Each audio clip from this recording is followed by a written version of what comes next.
All right, it's Truck Talk Tuesday, and so something I'm going to talk about today I had to block the sun there, is a very important topic, one that's not actually ever discussed in property management. Very rarely do we ever even get asked about it, but I wanted to touch on it, and that's tenant liability insurance. So our lease agreement that we use at Flagship Property Management requires all tenants to have a tenant liability insurance policy. Quite a large one, actually, in case something happens that the tenants would be liable for damages, and honestly, these people live in houses just like we do, right? So it could be a kitchen fire. It could be they ran the bathtub, forgot to turn it off, and went downstairs, started fixing dinner. Next thing you know, water comes down. You know how the thing goes. Anything like that would be a tenant liability issue.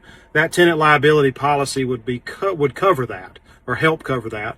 And so the question is, how do you enforce it? How do you double check it? How do you make sure that they have it? How do you make sure that they've continued to pay for it? How do you make sure they renewed their policy?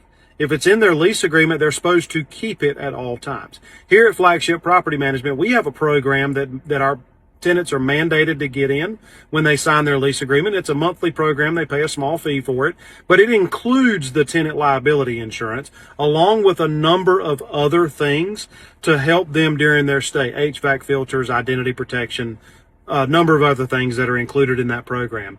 And with that, we can ensure that our landlord clients are covered and the tenant liability insurance policy is covered with the tenants because that policy is included in that. Now, if the tenants want to go out and shop for their own, get their own, they can do that. They can submit it. If it's validated, if it's legit, then they can get a discount on that program.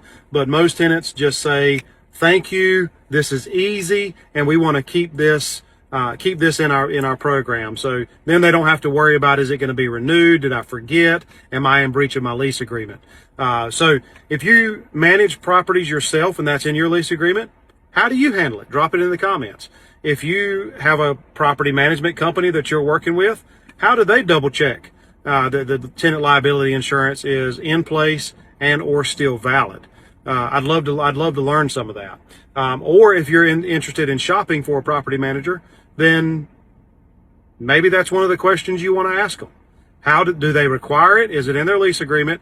And how do they validate it, especially over a period of time? So, Truck Talk Tuesday. There you go.